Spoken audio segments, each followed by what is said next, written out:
આજની ધર્મકથા. પ્રણામ.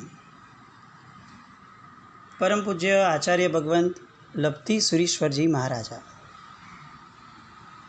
અને એમના જીવનની અંદર શરૂ થયેલી દીક્ષા ધર્મ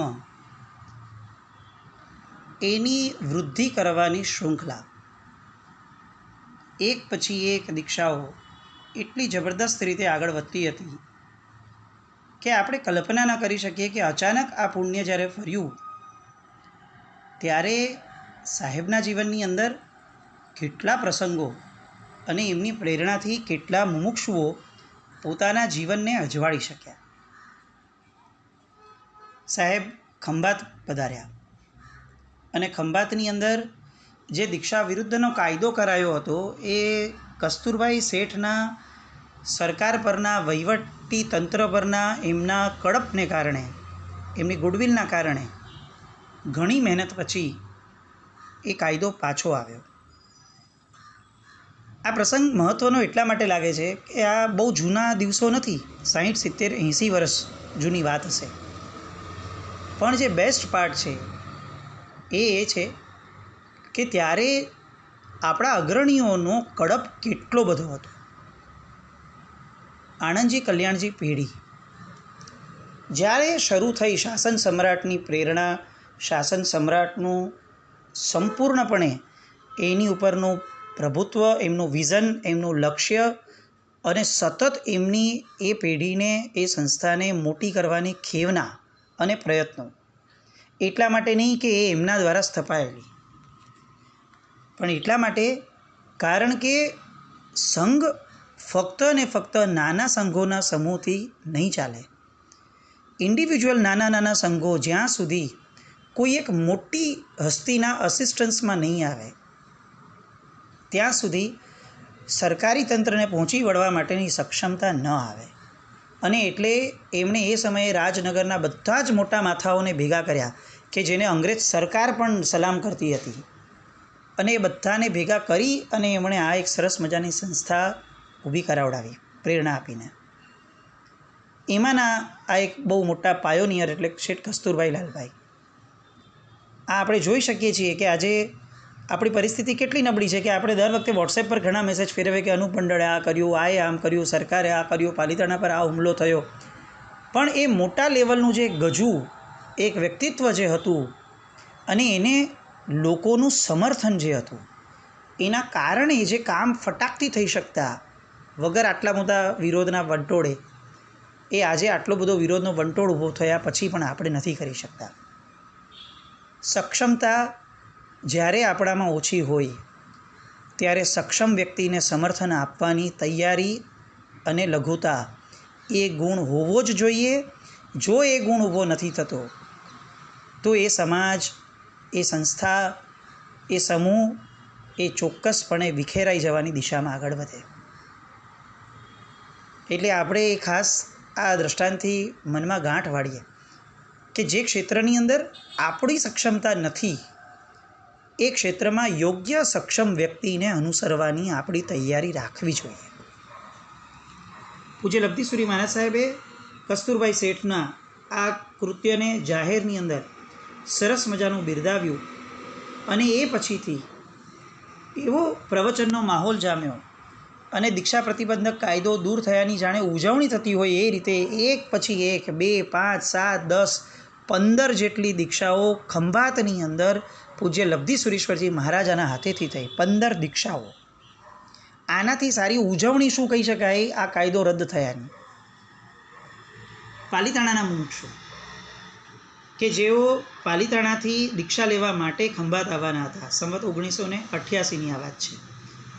મુંબઈના ચાતુર્માસની અંદર એમને વૈરાગ્ય થયો, પોતે પાલિતાણાના નિવાસી હતા, એટલે પાલિતાણા ગયા. ત્યાંથી ખંભાત આવવા માટે જ્યારે નીકળ્યા ત્યારે આખું રેલવે સ્ટેશન પાલિતાણાના જૈનો અને જૈનોત્તરોના અનુમોદક સમૂહથી એટલું બધું જબરદસ્ત રીતે ભરાયેલું હતું, ખીચોખીચ, કે એવું કહેવાતું હતું કે એ સમયે પાલિતાણાનું રેલવે સ્ટેશન જૈનોએ જાણે ખરીદી લીધું હોય એટલી મોટી સમૂહની સંખ્યામાં જૈનોની હાજરી હતી દીક્ષાર્થીને વિદાય આપવામાં. આ ઉલ્લાસ છે. એ દીક્ષાર્થીઓ ખંભાત આવ્યા અને ખંભાતની અંદર સરસ મજાનો એમનો રથયાત્રા નીકળ્યો, એમનો વરઘોડો નીકળ્યો.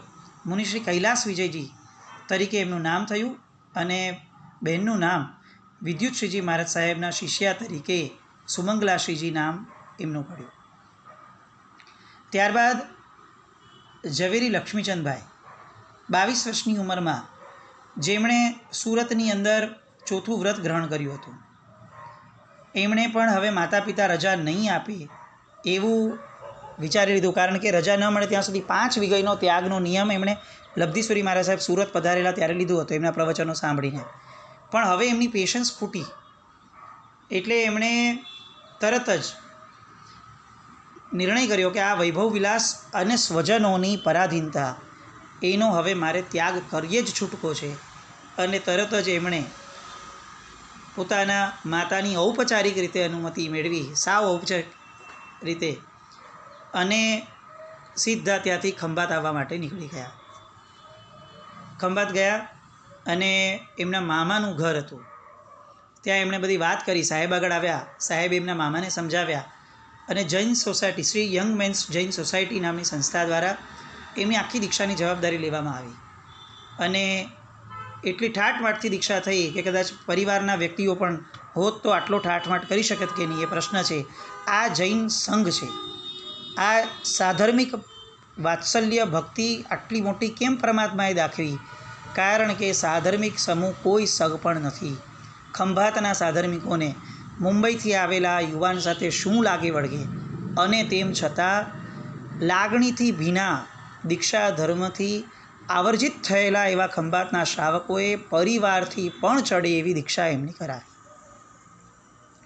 ત્યાર પછીથી અમૃતલાલભાઈને ભાવ થયો કે મારે ગમે તે રીતે આ દીક્ષા અને સન્માર્ગે વળવું છે. એટલે એમણે પણ યુવાન ઉંમરની અંદર ખંભાતમાં દીક્ષા થઈ એમની, અને ભવ્ય વરઘોડા સાથે સંયમ પ્રદાન એમને થયું. મુનિશ્રી લલિતાંગ વિજયજી મહારાજ સાહેબ એવું એમનું નામ રાખવામાં આવ્યું. મુમુક્ષુ કાંતિલાલભાઈ, આપણને એમ લાગે કે આખી સિક્વન્સથી સિરીઝ ચાલી રાખે છે. શાહ કાંતિલાલ મૂળચંદ, 19 વર્ષની યુવા અવસ્થા, સાહેબના પ્રવચન સાંભળ્યા, વૈરાગ્યથી મન રંગાયું અને અસાર એવા સંસારથી ત્યાગ કરવા માટે એમણે પણ ચાણસમાં પહોંચવાનું થયું. ત્યાં લક્ષ્મણ વિજયજી મહારાજ સાહેબ, સાહેબના શિષ્ય, એ બિરાજમાન હતા. એમની નિશાની અંદર દીક્ષા થઈ. ત્યાંથી તે લોકો વિહાર કરીને ખંભાત આવ્યા. સાહેબ મીનવાઇલ ખંભાતથી ગંધારની યાત્રા કરવા માટે નીકળ્યા. ત્યાં આગળ એમને સરસ મજાની એક ધર્મશાળા જે વિહારમાં કામમાં આવે એ ધર્મશાળાનું પણ ત્યાં એમણે પ્રેરણા કરીને કામ કરાવડાવ્યું. અને હવે ત્યાંથી ઉગ્ર વિહાર કરી અને સાહેબ ખંભાત ફરી પાછા પધાર્યા. અહીંયા ગુલાબચંદભાઈની દીક્ષા થઈ અને મહાવત દસમના દિવસે થયેલી આ દીક્ષામાં જે બેનનું છે એમની હારે નામ હતું, એમનું પુષ્પાશ્રીજી મહારાજ સાહેબના શિષ્યા તરીકે શ્રીમતી શ્રીજી, આ રીતે એમની દીક્ષામાં એમનું નામ અપાયું. ત્યારથી છાણી પધાર્યા. હવે આ જે સૌથી રસપ્રદ વાત છે એ વાત, છાણીમાં ઘણા બધા મહાત્મા એકસાથે પધારવાનું થયું. પૂજ્ય રામચંદ્રસુરી મહારાજ સાહેબ, પૂજ્ય કમલસુરી મહારાજ સાહેબના આખા પરિવારમાં જે બીજા બધા મહાત્માઓ હતા, દાનસુરી મહારાજ સાહેબ આદિ, એ લોકો બધા આશરે 75 જેટલા મહાત્માઓ એ સમયે એકઠા થયા. એકઠા થવાનું કારણ શું? તો કે છાણીમાં વડોદરા સ્ટેટના ગાયકવાડ સરકારે કેટલાક લોકોની ચડામણીથી બાળ દીક્ષા ઉપર પ્રતિબંધ લાદ્યો હતો.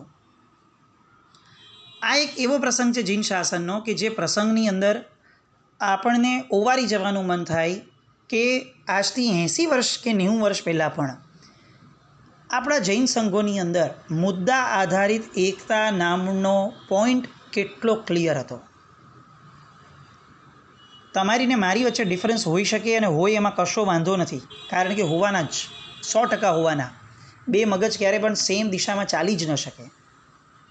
પણ તમારા અને મારા ડિફરન્સના મુદ્દા સિવાયનો એવો કોઈ મુદ્દો કે જે મુદ્દામાં તમે ને હું એક જ સરખી માન્યતાવાળા છે, એ સમયે ઓલા વિરોધને કેરી ફોરવર્ડ કરી અને ફક્ત તમે મારા વિરોધી છો એટલે મુદ્દા આધારિત વિરોધ કરવો એ મને ન પાલવે. આ જૈન શાસન નથી. બાળ દીક્ષાનો પ્રતિબંધ સયાજીરાવ સ્ટેટ તરફથી આવ્યો, ગાયકવાડ તરફથી. વડોદરાની અંદર એનું સ્ટ્રિક્ટ પાલન. અને સમસમી ગયા બધા જ મહાત્માઓ. સમસમી ગયા, એકબીજાને પત્ર વ્યવહાર શરૂ કર્યો. બધાએ નક્કી કર્યું કે આમ પત્ર વ્યવહારથી કામ નહીં પતે, આપણે બધાએ ભેગા થવું પડશે.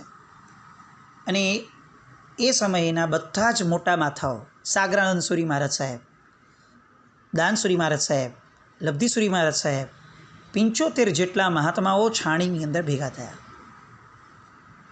છાણીની અંદર ભેગા થઈને બધાએ વિચારણા શરૂ કરી. શ્રાવક સંઘને ભેગો કર્યો.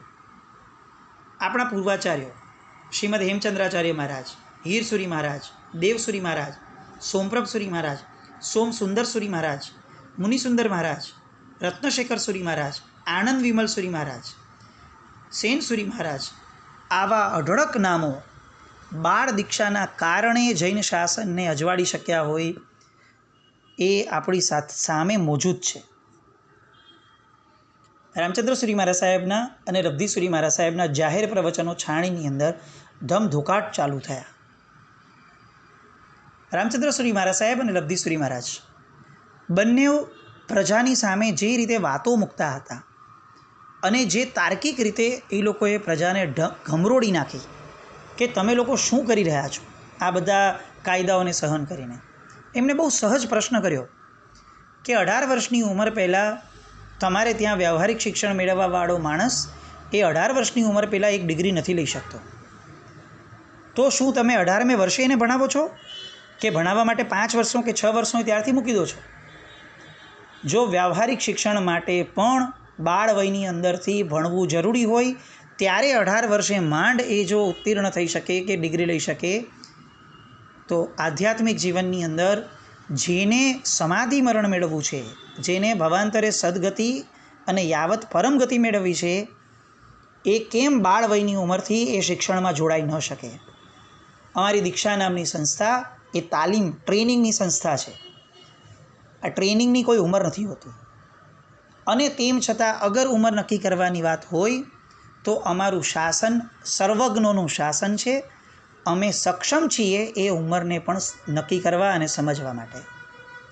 અમારી ગીતાર્થ ગુરુઓની પરંપરા એ એટલી પરફેક્ટ છે કે અમને અગીતાર્થ અથવા છદ્મસ્થ એવા જીવોની વાતો અને આદેશોને સમજવા અને સાંભળવાની એકચ્યુઅલી કોઈ જરૂરત જ નથી. સાહેબ એ ધારામાં લોકોને પાનો ચડાવતા હતા અને એટલી લોજિકલ વાતો કરતા હતા કે ઘરની અંદર હવે છાણી અને વડોદરા સુધી આ વાતો પહોંચી અને બધા જ આ માનવા લાગ્યા કે આનો વિરોધ કમ્પલસરી કરવો જરૂરી છે. બીજું એમણે બહુ સરસ રીતે વાત એ પણ મૂકી કે રાત્રે ખાનારો માણસ, કંદમૂળ આદિ અભક્ષ્ય ખાનારો માણસ, હોટલ વગેરેમાં જઈ અને વાઘરી અને ઠાકરડા વગેરે લોકોના એઠા પ્યાલા અને એઠા વાસણમાં જમનારો માણસ, સામાયિક પ્રતિક્રમણ પૂજા નવકારસી વગેરે અનુષ્ઠાનથી 100 કોસ દૂર ભોગનારો માણસ, આવા માણસો જૈન કુળમાં જન્મેલા વ્યક્તિએ શું કરવું જોઈએ એનો નિર્ણય કરવા માટે લાયક જ નથી. કઈ રીતે આ અમલદારો આપણા શાસનનું તંત્ર નક્કી કરશે કે જે શાસન ઋષભદેવ ભગવાનના સમયથી ચાલતું આવ્યું છે? સાહેબની જે વાતો થતી હશે, આપણે તો બહુ સહજ કલ્પના કરીએ છીએ કે આવું આવું બોલ્યા હશે સાહેબ, પણ જેને ખરેખર સાંભળ્યું હશે એના રૂવાડા ઊભા થઈ ગયા હશે. એક એવી આહલેખ જગાડી હશે કે જે આહલેખની અંદર એ સમયના તમામ લોકો રીતસર પ્રવાહમાં જાણે તણાતા હોય એમ તણાઈ ગયા હશે. પૂજ્ય સાગરાનંદ સુરી મહારાજ સાહેબ, એમનું યોગદાન કોઈ કાળે આ બાબતમાં ભૂલાય એવું નથી. સાહેબે પણ જે રીતે સમુદાયના બધા ભેદ ભૂલી અને બધાની ભેગા રહી અને એમણે જે રીતે પ્રવચનો, તર્કો, પ્રશ્નો ગાયકવાડ સ્ટેટને મોકલ્યા, અમલદારો સાથે વાત કરવા માટે પ્રયત્નો કર્યા. અલબત્ત એક વસ્તુ ચોક્કસ છે, કમનસીબી હતી કે બધા જ મહાત્માઓ જ્યારે સ્ટેટમાં મળવા ગયા અમલદારોને, ત્યારે અમલદારોએ બધી જ વાતને સાંભળી ન સાંભળી કરી અને આ પ્રતિબંધિતનો કાયદો પસાર કરી દીધો. હવે પાલો હતો મહાત્માઓના કોર્ટમાં કે જાઓ અમે પડકાર ફેંકીએ છીએ, અને સરકારે પડકાર ફેંકી દીધો કે આ સ્ટેટમાં આ જ થશે. અને ગાયકવાડ સરકારનો વહીવટ એટલે આજે જે આપણે ભારતમાં જીવીએ છીએ એ કદાચ બોટમ કરતાં પણ નીચે કહી શકાય ને એ હદનો ગણાય. કોઈ કમ્પેરિઝન ન થઈ શકે એટલો ડિસિપ્લિન્ડ વહીવટ એ ગાયકવાડ સરકારનો કહેવાતો. એક ઠસ્સો હતો. એટલે જે એક વસ્તુ એમના મગજમાં ભરાઈ એ કઢાવવી અશક્ય પ્રાય લાગે એટલી એમની એ સમયની એ ધાક હતી લોકોની અંદર. અને આ બધા મહાત્માઓએ ભેગા થઈ અને જે ઝુંબેશ ઉપાડી, વડોદરા જવાનું થયું. વડોદરાની અંદર પણ સિદ્ધેશ્વરી મહારાજ સાહેબ બાપજી મહારાજના પણ એમણે આશીર્વાદ મંગાવ્યા, પ્રેરણા લીધી.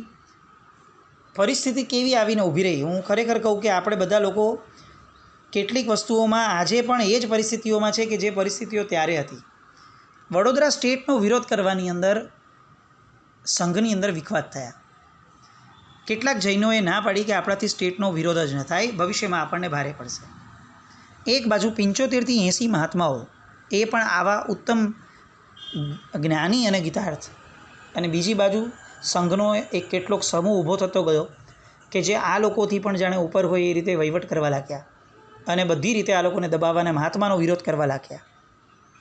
આપણી એક બહુ મોટી કમનસીબી છે, કદાચ આ કળિયુગના કારણે હશે, કે સક્ષમ વ્યક્તિઓની મેજોરિટી શક્તિઓ એ અંદરના માણસોની સાથે લડવામાં અથવા અંદરના માણસોને શાંત કરવામાં જ પૂરી થઈ જાય છે. એ ખરા મુદ્દા માટે એની શક્તિઓને બિચારા વાપરી પણ નથી શકતા. આ આપણી ભયંકર કમનસીબી છે, ભયંકર. કારણ કે ખરી તોપનું નાળચું ખરું નાખવું ક્યાં એ જ આપણને ખબર નથી. વિરોધીની સામે નાળચું તાકેલું હોય ત્યાં તમારી બાજુમાં તમારો જ ભાઈ એનું નાળચું તમારી સામે તાકે, પછી તમારે એનું નાળચું કાઢવા માટે તમારું નાળચું એની તરફ રાખવાનું, અને આ બંનેમાંથી કોઈને ખબર ન પડે કે ખરો દુશ્મન સામે છે. આ પરિસ્થિતિની અંદર આપણી બહુ દયનીય સ્થિતિ ધીરે ધીરે આજે પણ છે ને કદાચ ત્યારે પણ ઊભી થયેલી. ગુરુ ભગવંતોએ કેટલાક શ્લોકો જાહેરમાં ટાંક્યા. જૈન ધર્મ દ્વેષી દુષ્ટોનું, સંઘનું અરિષ્ટ કરનારાઓનું, જિનેશ્વર ભગવાનની આજ્ઞાનો આરાધક સાધુ પોતાની શક્તિથી વારણ કરે, પોતાની છતી શક્તિએ જે ઉપેક્ષા કરે આ વ્યક્તિઓની, એ જીન આજ્ઞા વિરાધક બને છે અને ઘોર એવા સંસારમાં વારંવાર ભ્રમણ કરે છે. આ રીતનો શાસ્ત્રાર્થ શ્લોક સાહેબોએ ત્યાં ટાંક્યો. ધર્મધ્વંસે કૃપાલોપે સ્વસિદ્ધાંતાર્થ વિપ્લવે અપૃષ્ટયે નાપી શક્તેન વક્તવ્યમ તન્નિષેધકમ. પૂર્વાચાર્યોના શ્લોકથી એ દર્શાવાય છે કે અવગણના કરનારનું પાપ એ સૌથી ભયંકર પાપ છે. પુરુષોમાં તે જ ધન્ય છે જે સુક્તાર્થ જન્મવાળા છે, સુરાસુરને તે જ પૂજનીય છે જેમણે દુઃખના સ્થાન રૂપા એવા ગૃહવાસને છોડી બાળપણામાં વ્રતને પામ્યું છે. આવી બાળ દીક્ષાની મહત્તા દર્શાવતા કેટલાય શ્લોકો આપણી પાસે હોવા છતાં આપણો જ વર્ગ એ બાળ દીક્ષા પ્રતિબંધને સ્વીકારવા તૈયાર થઈ ગયો, અને એ વર્ગ કૂદકે ને ભૂસકે વધવા પણ લાગ્યો. આપણને આજે દુઃખ થાય છે, પણ પરિસ્થિતિ 80-90 વર્ષ પહેલાં પણ આપણી આ જ હતી કે આપણે ત્યાં અધૂરું જ્ઞાન એ સખત નડી રહ્યું છે.